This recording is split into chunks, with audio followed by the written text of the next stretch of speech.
사도신경 신앙 고백하겠습니다. 전능사 천지를 만드신 하나님 아버지를 내가 믿사오며 그의 아들 우주 예수 그리스도를 믿사오며 이는 성령으로 잉태하사 동정녀 마리에 나시고 본디오 빌라도에게 고난을 받으사 십자가에 못 박혀 죽으시고 장사한 지 4일 만에 죽은 자 가운데서 다시 살아나시며 하늘에 오르사 전능하신 하나님 우편한 자 계시다가 저리로서 산자와 죽은 자를 심판하러 오시리라. 성령을 믿사오며 거룩한 그와 성도가 서로 교통하는 것과 죄를 사하여 주시는 것과 몸이 다시 사는 것과 영원히 사는 것을 믿사옵나이다. 아멘. 우리 함께 찬송가 620장 여기에 모인 우리 함께 찬양드리겠습니다.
하나님께서 우리에게 주시는 말씀은 에베소서 5장 15절에서 21절의 말씀입니다.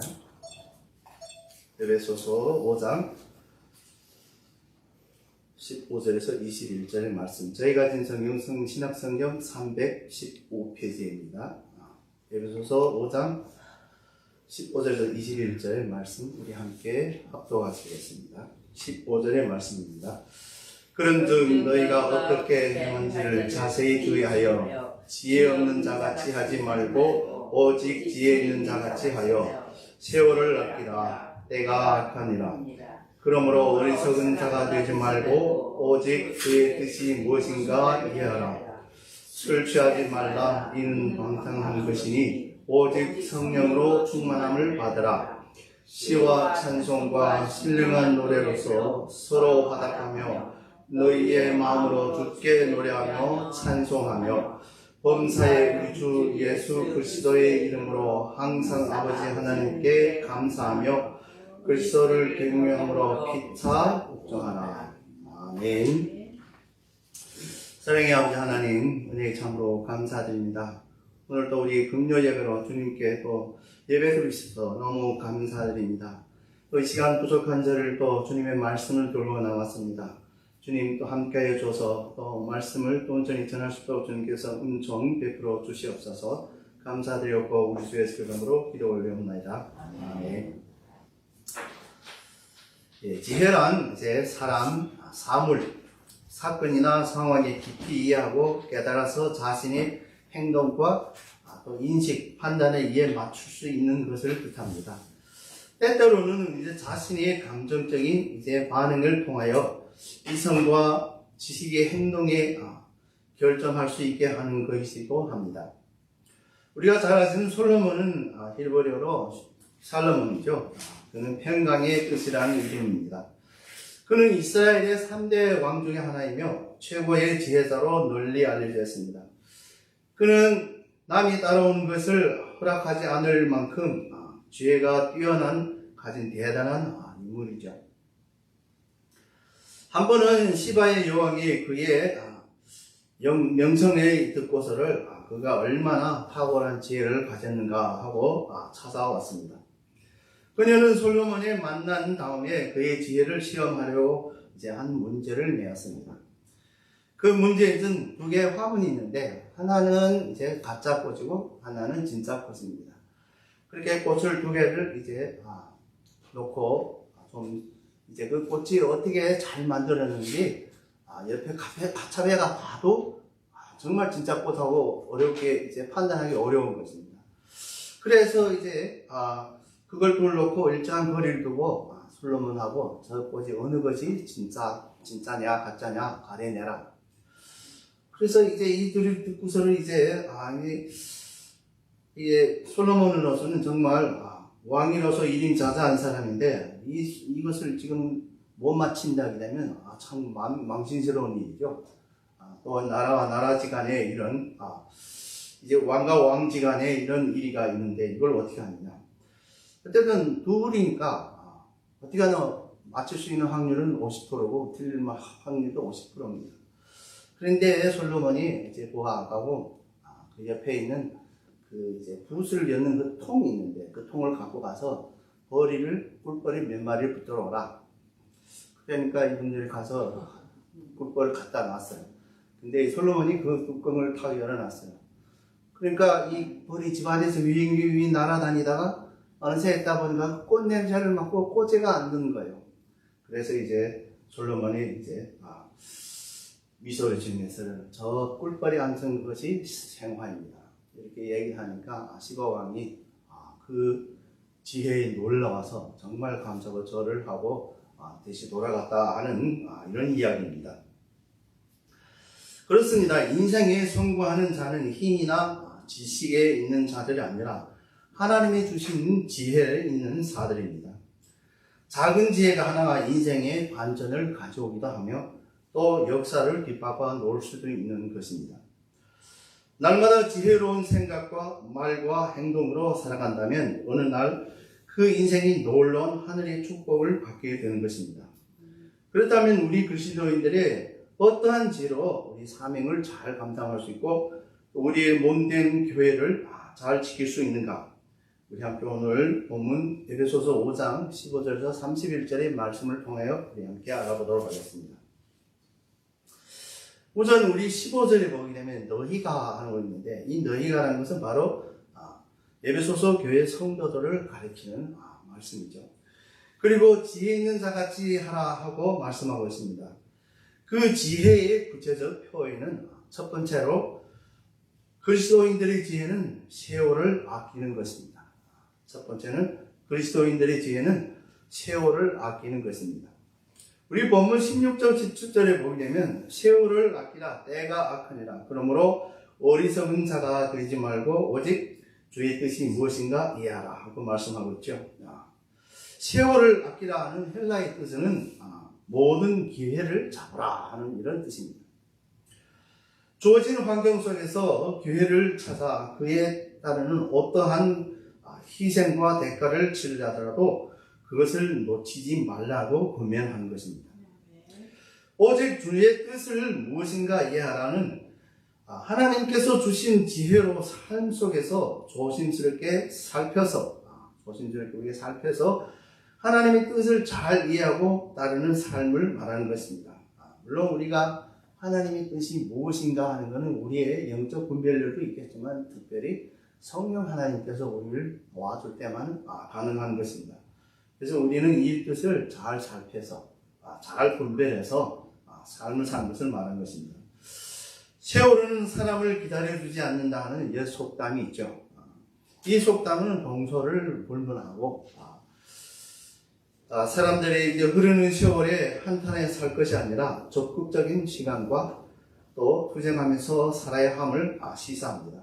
그래서 이 속담은 순간순간 우리가 맞이하는 시간이 다가오는 시간 곧 불확실한 미래를 위해서 얼마나 중요한 것을 교훈해 주고 있는 것입니다. 그리스도인은 하나님에 의해서 종말이 작정되어 있음을 믿는 우리들이죠. 그런데 현재 그리스도인들의 삶을 자세히 살펴보면 작정된 종말에 대한 의식이 없이 무분별하게 생활하고 있는 것을 우리가 종종 발견하게 되는 것입니다. 특별히 저에게도 말입니다. 우리 스스로에 직접 점점 세상의 것에 유혹되어 생활하다가 고난의 때가 만나게 되어 회개하기 앞서서 하나님을 원망하죠. 그래서 우리 세상이 지금 얼마나 아름답습니까? 세상에 뭐가 없습니까? 정말 하나의 이런 어린 아이들에도 지금 핸드폰 딱 주고 가면 세상을 다 볼 수 있고 이런 데서 맨날 그것만 앉아보다면 신앙생활 못합니다. 사실은 거기에 빠져는 틱톡이라는 요즘은 그림을 들이다 보게 되면 몇 시간은 언제 지나간지 모르겠어요. 그렇기 때문에 세상이 그렇기 때문에 우리가 그것을 종말이라 하는 것을 우리가 잊는 것입니다. 세상이 얼마나 악합니까? 종말이라면 세상이 악한 것을 얘기하는 것이죠. 이런 생활에 자초려도 도무지 종말의 때를 대비하지 못하는군요. 통고할 때를 맞이하게 될 것입니다. 사도 바울은 세월을 아끼라는 권면을 한 것은 세상 사람의 속담과 같이 하루하루 모든 기회를 놓치지 말고 하나님의 뜻을 이해하며 또 매 순간 경건 생활에 힘쓰라고 하는 것입니다. 우리는 세상 사람처럼 세상의 일을 위해 시간과 정력을 모아 쏟아부을 자들이 아니라 환난의 때를 대비해서 충성되고 지혜 있는 종이 되어 주인에게 그 집 사람들을 맡아 때를 따라 양식을 나눠주는 사명을 지니는 자들이죠. 즉 복음의 사명을 지닌 우리들입니다. 이 사명을 감당하기 위해서 우리는 하나님께서 우리에게 주신 지혜로 세월을 아껴야 하는 것입니다. 때가 악하니라 해서 세상의 종말이 가까웠음을 시사하는 것이죠. 그러므로 우리는 세월을 아껴 복음을 전할 훈련하고 또한 이제 복음 전도에 힘써야 합니다.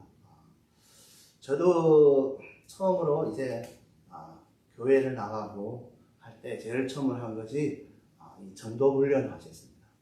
그래서 그때 우리 1대1 제자 양육한다 하면서 우리 그 배 목사님 저를 딱 붙잡고 매일 성경 공부도 같이 해야 되고 1대1 이런 공부를 날마다 이제 그리고 전도하는 것을 어떻게 나가 전도하는가 이것을 훈련합니다. 그래서 그때 당시에도 우리도 교회에서도 이제 조선족 이제 크리스찬들이 많았는데 그분들이 다 나가서 가서 이제 전도를 하는 거예요. 가다 사람 붙잡으면 이제 당시에는 한국 분들이 대상이죠. 들어놓고 누구든지 말 것을 대고 복음 전하는 것이죠.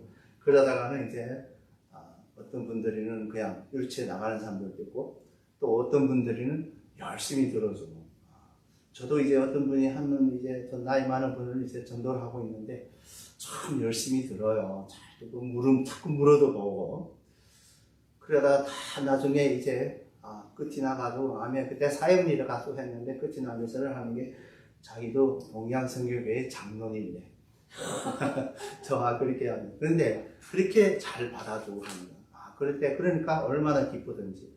아무튼 이제 구원을 받은 분이라도 그 훈련이 필요하다는 것이죠.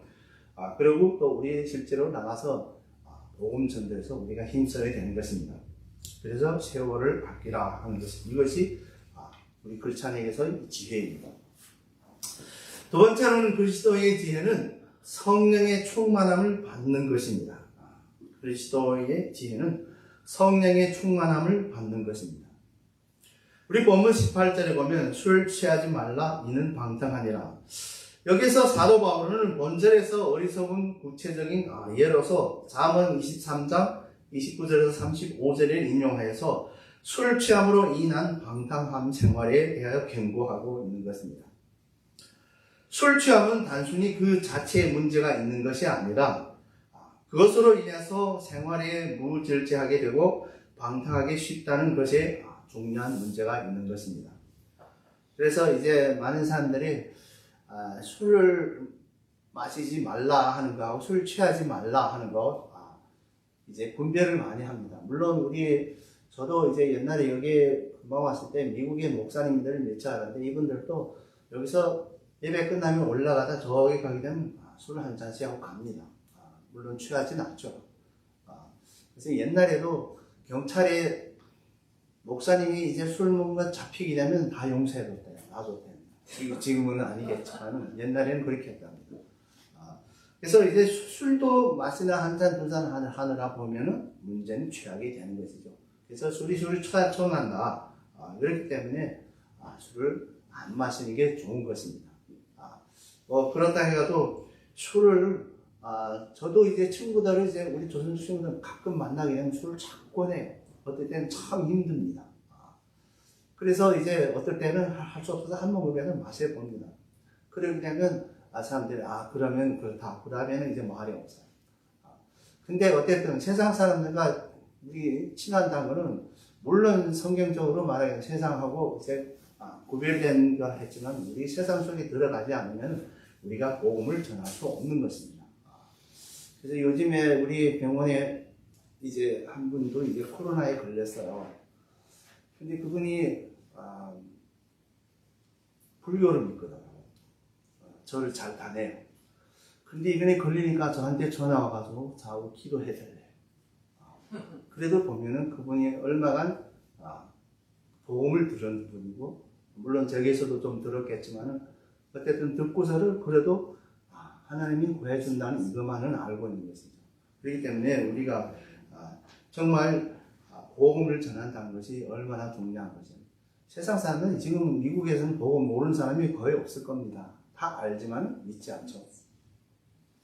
그러므로 그리스도인이 이 세상에서 지혜로운 자로서 생활하려면 술 취함으로 인한 방탕한 곧 어리석은 일에 금지해야 합니다. 오직 성령의 충만함을 받으라는 성령의 내주와 성령의 인치심 혹은 성령의 세례와는 이제 다릅니다.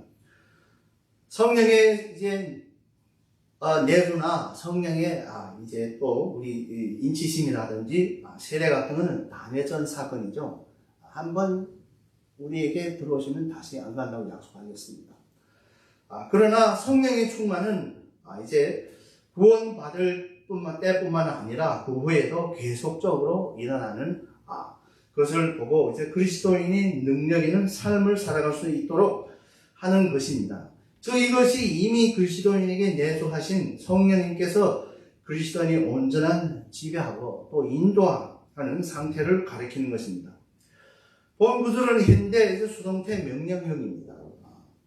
그렇기 때문에 성령 충만이 일회적에 끝나는 것이 아니라 계속적으로 채워야 하며 성령 충만이 인위적인 체험이나 아니라 성령에 의해서 체험되며 성령 충만에 제한적인 것이 또 아닙니다. 모든 그리스도인에게는 다 성령을 있는 것입니다. 성령이 그리스도인에 향한 것이죠. 그래서 어떤 이제 그런 분들도 있죠. 성령은 어떤 사람만 임한다. 그런 말은 절대적으로 말하게 되면 맞는 말입니다. 성령이 임하지 않은 사람은 하나님 선택을 받은 사람 아니죠. 또 아무리 그리스도인이 자기는 그리스도인이라 믿는다고 하지만 성령 못 받으면 그거는 이단입니다. 이단. 다시 말하면 술 취함과 성령 충만의 외적 표현은 아주 근사하죠. 그래서 우리 사무엘 1장에서 한나가 기도를 할 때 이제 대제사장이 이제 엘리가 이 술 취했네. 대낮에 왜 술 취했냐 이렇게 한 말도 있었죠. 그리고 사도행전 2장에서 오순절에 성령 임해서 우리 사도들이 이제 성령을 충만히 받아서 예수님을 증거할 때 많은 사람들이 그때 조사하는데 술 취했는가 봐라. 그래서 우리 외적으로 볼 때 되면 술 취함과 성령 충만이 비슷합니다. 저는 또 하나가 있다고 합니다. 하나는 흥분 상태. 사람들이 고도로 흥분 상태와 비슷합니다. 술 취한 것도 술도 흥분제입니다. 그렇기 때문에 고도로 흥분되었을 때 하고 성령 취함과 비슷합니다. 근데 성령에 취했다는 것은 성령에 충만했다는 것은 일반적으로 모든 일이 올바르게 나갑니다. 그러나 술 취한가 하고 또 흥분했을 때 한 거는 꼭 그 사람들의 판별력이 떨어져 가지고 다른 길로 갈 때가 있습니다. 그렇기 때문에 이것이 다른 점입니다. 바울은 본구절에서 술 취함과 이제 성령 충만을 대조적으로 소설하는 역시 바로 이러한 뜻에서 말씀한 것입니다. 우리에게 주어진 사명은 우리의 경험과 노력으로만 결코 감당할 수 없습니다. 예수님께서 이제 12제사를 3년 동안이나 이제 예수님을 따라다니면서 그 교훈을 받았죠. 그러나 그들의 사명에 감당하기는 역부족이었습니다. 그렇기 때문에 예수님이 십자가에 이제 잡힐 때도 다 도망갔고, 예수님이 돌아가신 후에도 베드로도 자기 고기 잡는 대로 돌아갔죠. 그렇기 때문에 그때는 사명에 잘 감당하기는 역부족이었습니다. 그러나 오순절 성령 강림 사건을 통해서 그들이 성령의 충만함을 받아서 또 비로소 사명을 온전히 수행하고 있던 것입니다. 그런데 우리는 이 사실을 종종 잃어버리고 우리의 지적과 의지로 하나님을 섬기려 합니다. 그래서 성령을 무시합니다. 그래서 저도 몰랐는데 성공회라는 것은 성령을 무시하는 겁니다. 성령 없답니다. 참고도 저도 저의 조직신학의 선생님이 미국 사람인데 그분이 이제 조직신학을 이제 가르쳤는데 그분이 조직신학을 가르칠 때는 우리에게 성령이 어떻다고 얘기를 많이 했는데 근데 언젠가는 원래 이제 미국 장로교회였는데 이분이 스코틀랜드에서 이제 신학대학을 졸업한 분이 어느 날 갑자기 성공회 가서 성령이 없다는 거예요. 그래서 우리가 그때 여기서 학교에서 이제 졸업식 하는데 그분이 왔어요. 근데 이제 얘기를 하다 보니까 그분이 성령이 없대. 그리고 어디 다니니까 장로교회 아니냐 했더니 장로교회에서 성공회에 갔다는 거예요. 그래서 이렇게 어떤 분들은 성령이 없다는 사람도 있습니다. 우리가 성령의 충만함을 받지 못하면 우리에게 행하신 주님의 뜻이 무엇인지 이해하지 못합니다. 이것은 우리가 성령을 받아야 정말 성령도 우리가 성령의 힘을 잊지 않으면 우리가 이해할 수 없는 것입니다. 그렇기 때문에 성령 못 받은 사람의 성경책을 보면 그냥 이야기책서만 그 뜻이 무엇인지 모릅니다. 뿐만 아니라 주님의 뜻이 끝까지 즐거움으로 순종할 수 없습니다. 우리가 주님을 섬길 때는 우리가 순종하는 것, 마음속으로 나서 해야 되는데 그 성령에 우리에게 임하지 않으면 그 즐거움이 될 수 없는 것. 그냥 예식적으로 또 할 수 없는 눈치 보기 위해서 이렇게밖에 할 수 없습니다. 어떤 이제 사람들, 성도들은 또 어떤 이제 교단에서는 이제 성령 충만이 특정한 사람에게만 있는 것이다 이렇게 얘기하는 사람도 있습니다. 오순절 계통의 사람들 그러죠. 그래서 이제 그 특수하게 이렇게 성령에 대해서 너무 강조를 하는 오순절의 동사입니다. 성령을 그런데 만약 그렇다면 사도 바울은 우리에게 오직 성령의 충만을 받으라고 권면하지 않았을 것입니다. 그렇기 때문에 우리가 하나님 믿는 사람에게는 다 성령 충만할 수 있는 것입니다. 왜냐하면 성령이 우리의 목 들어왔기 때문에. 성령 충만은 그렇게 요구하는 자에게는 반드시 주어질 하나님의 약속이기에 바울이 우리에게 그 권면을 하게 된 것이 우리가 기억해야 됩니다. 그래서 예수님께서 성천하기 전에 성령이 임한다고, 우리에게 임한다고 약속하셨습니다. 그래서 예수님이 내가 가지 않으면 성령이 안 온다. 그렇기 때문에 하늘로 올라갔죠. 그래서 성령이 이제 와서 그래서 성령 시대라고 하죠. 그러면 이렇게 성령 충만을 받을 수 있는가? 그러면 어떻게 하면 우리 성령 충만을 받을 수 있는가? 물론 성령 충만 받는 것은 위에서 말씀한 같이 성령에 의해서 수동적으로 우리는 받는 것입니다. 그러나 우리의 주동적인 노력이 필요합니다. 그 수동적인 노력이 무엇이냐? 우리가 하나님의 말씀을 공부해야 되죠. 배워야 되죠. 그리고 우리가 기도를 해야 되죠. 기도라는 것은 성령이 없으면 기도 못합니다. 그렇기 때문에 우리가 기도의 영을 달라는 게 바로 성령입니다. 그리고 하나님을 찬양입니다. 우리가 하나님을 찬양할 때 우리가 왜서 우리 설교 예배 드리기 전에 먼저 준비 찬양하는가? 이것이 바로 성령 충만을 얻기 위해서 하는 것입니다. 그렇기 때문에 이 찬양이라는 우리가 아주 중요한 것이 찬양입니다. 그래서 우리가 말씀을 공부를 할 때, 그리고 기도를 할 때, 찬양할 때, 이것이 성령님이 우리에게 충만할 때입니다. 그러므로 우리는 항상 하나님의 말씀을 배우고 기도해야 하며 하나님의 찬양해야 합니다. 그러면 성령님이 우리에게 그 충만함을 주는 것입니다. 그래서 우리가 적어도 이 세 가지는 알아야 됩니다. 성령 충만하다 이러면 그래서 우리 예배라는 것은 예배는 그렇잖아요. 말씀도 있고 기도도 있고 찬양도 있잖아요. 그래서 전체 예배 과정은 우리가 성령 충만한 계단이에요. 그런데 우리 말씀을 들어도 감각이 없고 찬양을 부려도 감각이 없고 누가 대피 기도를 해도 아멘이 안 나오고 이러면 성령이 충만한 건 아닙니다. 그러면 형식적으로 예배에 참가하는 것입니다. 그래서 우리가 예배에 참여한다는 우리의 주동적인 노력이 있어야 되는 것입니다. 그래서 우리 주동적 노력이 없다게 되면 성령이 충만할 수 없는 것입니다. 물론 우리 한 성령님께서 수동적으로 우리에게 우리에게 들어오는 것은 수동적입니다. 그 다음에 우리가 어떻게 하느냐에 따라서 우리 주동적인 노력에 해서 성령이 우리에게 충만하게 나타날 때 우리가 하나님을 찬양하고 기도하고 말씀에 묵상하죠. 자, 세 번째로는 그리스도인의 지혜는 하나님의 찬양하며 범사에 감사하는 것입니다. 하나님을 찬양하며 범사에 감사하는 것입니다.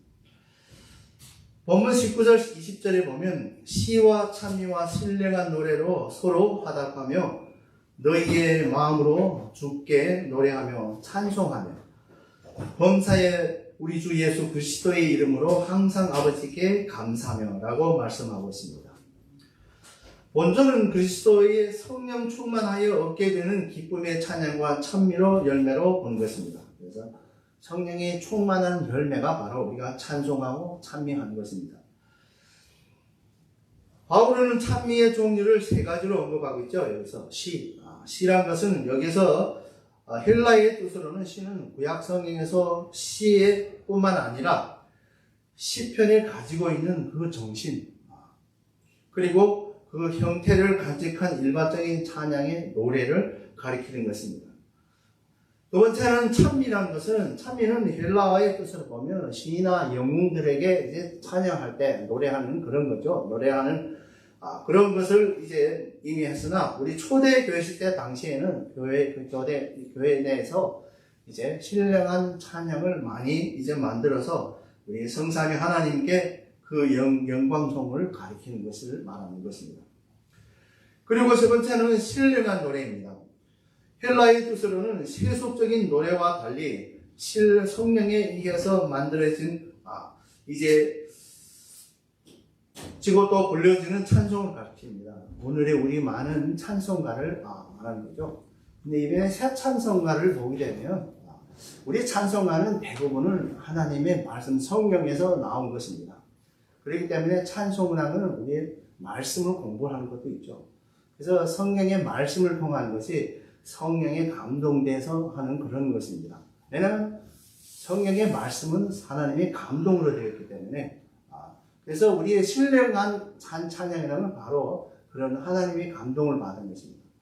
그래서 지금 현재 이제 많은 작곡가 이제 찬송을 만든 분들도 물론 성령의 은혜를 받아서 은사를 받아서 그런 이제 찬송을 부르지만 그래서 그것을 대부분은 이제 복음성가죠.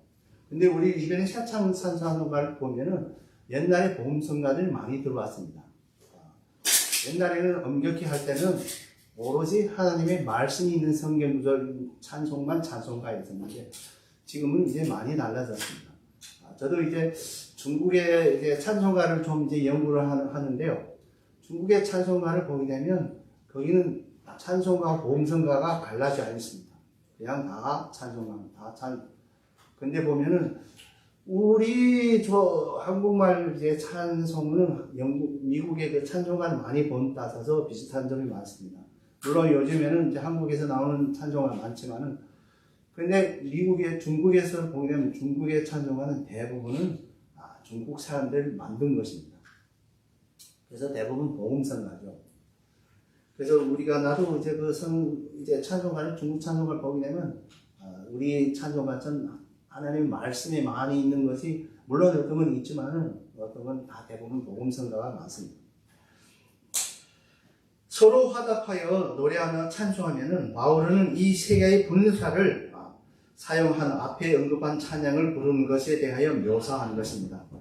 이 세 가지 분사는 서로 중복된 것으로서 성령 충만함을 받은 그리스도인들이 날마다 하나님의 은혜와 그리스도의 구속 그리고 성령의 인도하심을 찬양하는 사실입니다.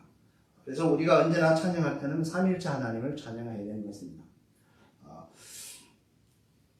또 범사에 우리 주 예수 그리스도의 이름으로 항상 아버지 하나님께 감사하면서 항상은 어떠한 상황에 처해 있더라도 감사할 수 있는 것을 나타내는 것입니다. 어떠한 상황에 처해서도 감사할 수 있다는 것을 합니다. 성령 충만한 그리스도인은 환경이 좋고 나쁨에도 상관없이 하나님께 비롯한 예수 그리스도의 연합을 통해서 하나님의 축복을 누릴 수 있음을 인식하고 가운데서 이루어지는 것입니다. 요즘에 이제 그 특수한 지난 일주일 지나가면서를 책을 이제 하늘에 속한 이제 책을 이마에 두고 다 봤습니다. 근데 이것이 우리 중국에서 일어난 사도행전입니다. 중국에서 계속되는 사도행전. 그래서 여기에 원저자가 원이라는 사람인데 실제는 이름에는 유진영이라는 분인데 이 사람이 구름 운자를 썼습니다. 구름 운자. 그래서 하늘에 속한 사람이다. 원형제님 이렇게 부르대요. 근데 이분이 감옥에 수없이 갇히고 그 얼마나 박해를 받았고 그걸 보면 정말 사도 바울이 고린도전서에서 본 것처럼 이제 구에서 본 것처럼 똑같게 그렇게 많은 박해를 받았으며 또한 그들도 많은 기적들이 일어났습니다. 어떻게 보면 사도행전을 보는 것처럼 그런 감각이 있어요. 어쨌든 박해는 사도행전보다 박해는 더 심했습니다. 중국에 있는 그 박해가 공안에서 박해가. 그래서 이제 하늘에 이제 속한 거기에 있는 성령의 항상 충만하니까 감옥에 갈 때도 감사, 맞아요, 감사. 그래서 중국 공안들이 저놈 이상한 놈이 돌아갔네, 맞아도 감사야. 감옥에 갇혀도 감사야. 이렇게 이제 그런 구절을 볼 때에 되면 우리가 정말 성령에 충만할 때에 되면 그런 감사가 어떤 상황에서도 범사에 감사하는 현상이 나타난다는 것이죠. 찬송은 하나님이 한 성도의 신앙 고백이며 또 감사의 표현이며 또한 곡조로 붙인 기도라고도 하며 또 말씀을 공부하는 데서 가사들은 성경 말씀에 많기 때문에요. 그래서 우리가 그렇기 때문에 진실한 찬송은 입술에 있는 것이 아니라 우리의 마음속에 있는 것입니다. 마음을 통해서 나오는 않는 찬송은 아무런 의미가 없는 것입니다. 우리는 주일 예배를 시에 부르는 찬송은 의식적 차원에서 입술로 드릴 때가 많습니다.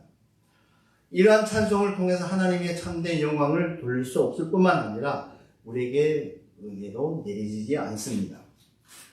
우리가 기도할 때가 심령 깊이 기도하는 것처럼 찬송도 마찬가지로 심령 깊은 속에서도 찬양이 나와야 되는 것입니다. 그래야 하나님께서 연락하시는 것입니다.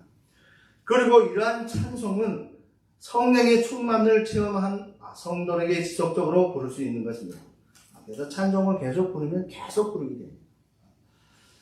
그래서 이제 바울과 이제 신라도 이제 복음 전도 중에 투옥되었을 때 그들은 옥중에서도 신령한 찬송을 불러서 그 옥터가 움직이고 문이 열리고 또 쇠고랑이 다 풀어지는 그런 이제 기적이 일어났죠.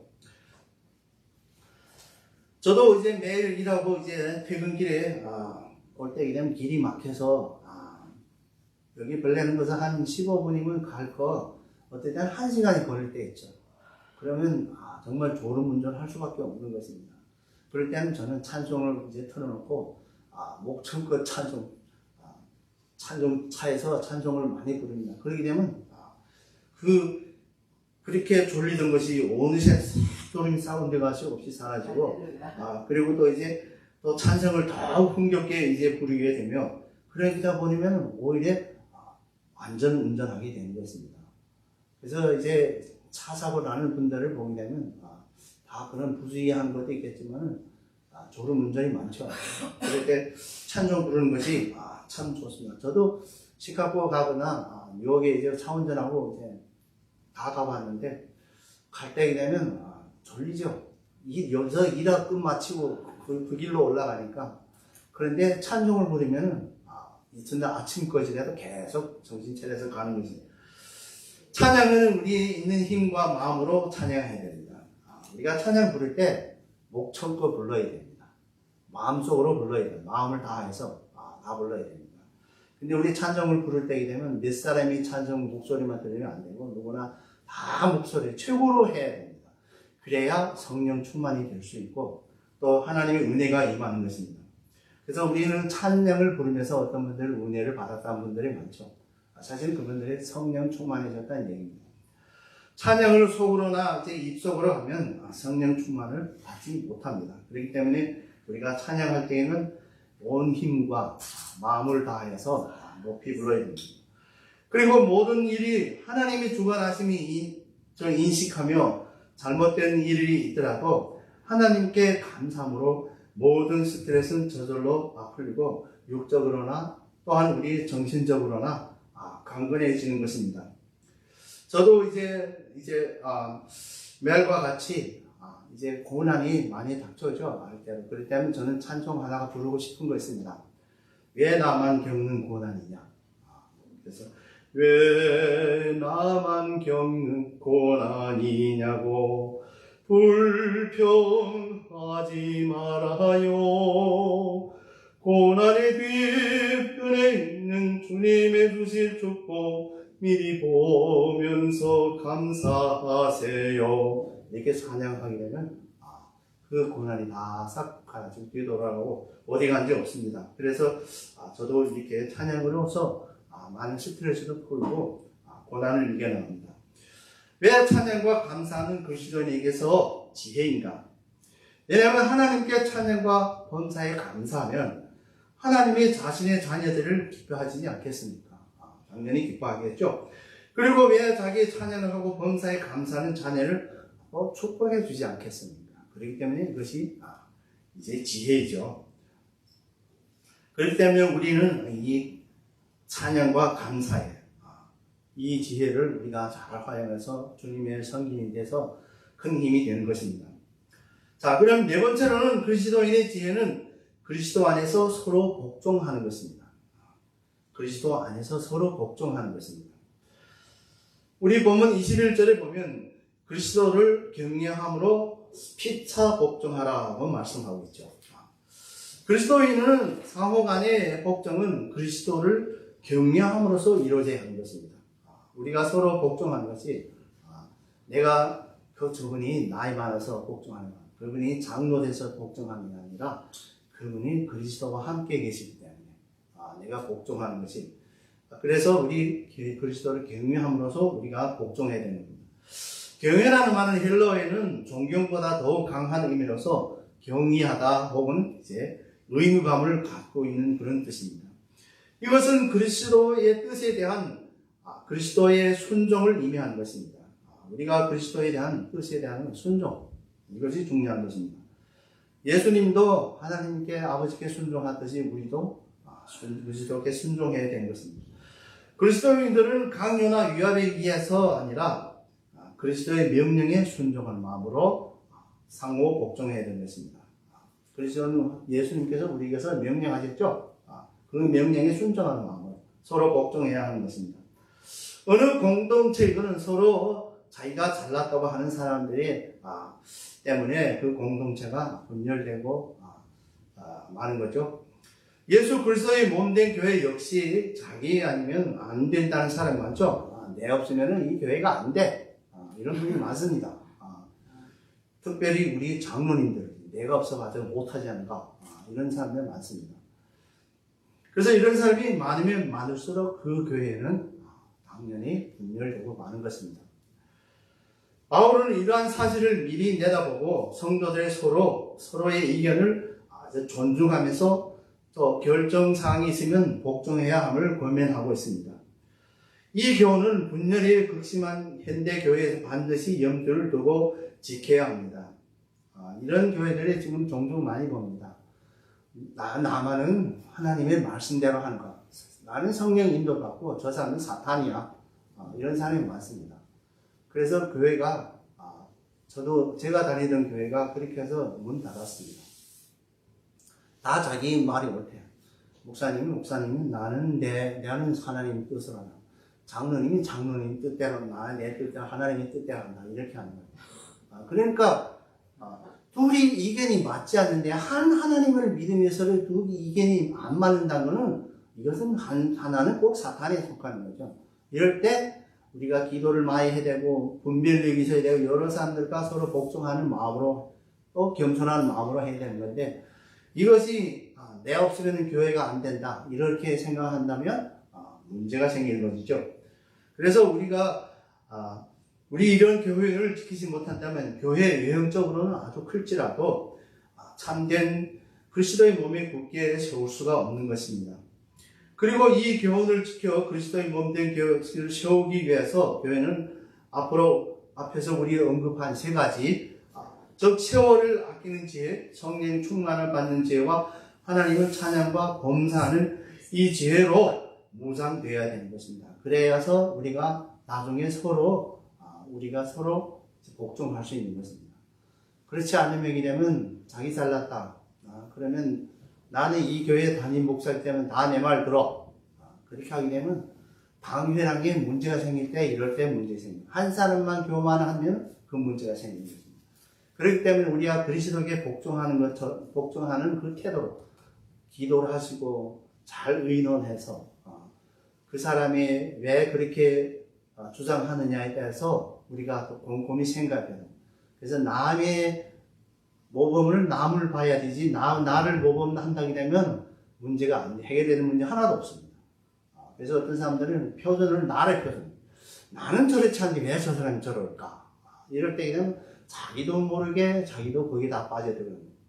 그렇기 때문에 다른 사람을 표준을 삼아요. 모범이라는 것은 다른 사람의 모범이지 나를 모범한다는 그건 거짓말이죠. 그렇기 때문에 우리가 예수 그리스도를 본받을 모범은 사도 바울이죠. 그럼 우리가 사도 바울을 모범해야 되지 나는 목사니까 나를 모범해라 이렇게 하면 안 되는 겁니다. 그렇기 때문에 이런 문제 때문에 교회가 항상 문제가 생기고 나중에 분열되고 망가지고 문 닫고 이런 일이 생기는 것입니다. 결론적으로는 그리스도인의 하나님의 주신 지혜로 하나님의 뜻을 이해하고 특히는 종말에 가까움에 깨달아서 죽어가는 영혼들을 더욱 많이 구원에 인도하기 위해서 세월을 아껴서 복음 전도에 힘써야 하며 우리의 사명을 감당하기 위해서 성령의 충만함을 받아야 합니다. 그러기 위해서는 우리는 날마다 하나님의 말씀을 배우고 기도하면서 또 날마다 하나님께 찬양을 올리면서 또 날마다 찬양과 범사에 감사함으로 또 하나님께 모든 영광을 돌리고 이로 인해서 하나님의 은혜를 받고 은사를 받고 축복을 받고 또한 성령 충만을 받아서 우리의 사명인 복음 전도에 힘써야 합니다. 그리고 예수 그리스도 안에서 예수님을 경외하는 마음으로 서로 이제 주님의 복종한 뜻이 복종하여 예수 그리스도의 몸된 교회를 지켜나가야 하겠습니다. 사랑하는 성도 여러분, 우리는 모두 그리스도인입니다. 그러므로 사도 바울께서 우리에게 말씀해 주신 이 네 가지의 구체적인 지혜의 표현은 즉 세월을 아끼는 지혜, 성령의 충만함을 받는 지혜, 하나님께 찬양과 감사하는 지혜, 주 안에서 예수 그리스도께 복종하는 지혜로 예수 그리스도의 몸된 교회의 사명을 행함으로 실천하는 저와 여러분 되기를 우리 주 예수 그리스도의 이름으로 축원합니다. 아멘. 오늘 말씀을 생각하면서 우리 오늘 네 가지 지혜는 실제상에서는 예수님에게 마음을 본받는 그런 이제 말씀입니다. 그러므로 우리 함께 찬송가 455장 주님의 마음을 본받는 자 우리 함께 찬양 드리겠습니다. 455장 주님의 마음을 본받는 자.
은혜가 충만하신 하나님 아버지, 우리에게 귀한 생명의 말씀으로 영적 양식으로 채워주시니 참으로 감사와 찬양을 드립니다.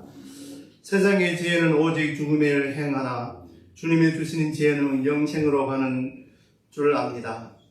예수 그리스도를 믿어서 주님의 자녀가 된 우리들은 주님의 일꾼입니다. 오늘 말씀을 통해서 주님의 일꾼이 된 우리에게 주님이 주시는 지혜, 곧 지금의 종말의 시간에 또 시간을 아끼지 않는 지혜, 성령님의 충만함을 얻는 지혜, 주님의 찬양하며 주님께 감사하는 지혜, 그리고 주님 안에서 서로 복종하는 지혜로 주님께서 우리에게 주신 복음의 사명을 온전히 감당하게 하시고 사랑의 계명을 온전히 행할 수 있게 하시며 주님의 몸된 교회의 모든 세상에서 지켜내게 하옵소서. 하나님의 모든 영광을 돌리며 감사하며 우리 주 예수 그리스도로 기도 올려옵나이다. 아멘. 하늘에 계신 우리 아버지여, 이름이 거룩히 여김을 받으시오며 나라에 임하옵시며 뜻이 하늘에서 이룬 것 같이 땅에서 이루어집니다. 오늘날 우리에게 일용할 음식을 주옵시고 우리가 우리에게 죄진 자를 사하여 준 것 같이 우리의 죄를 사하여 주옵시고 우리를 시험에 들게 하지 마옵시고 다만 악에서 구하옵소서. 나라와 권세와 영광이 아버지께 영원히 쌓옵나이다. 아멘.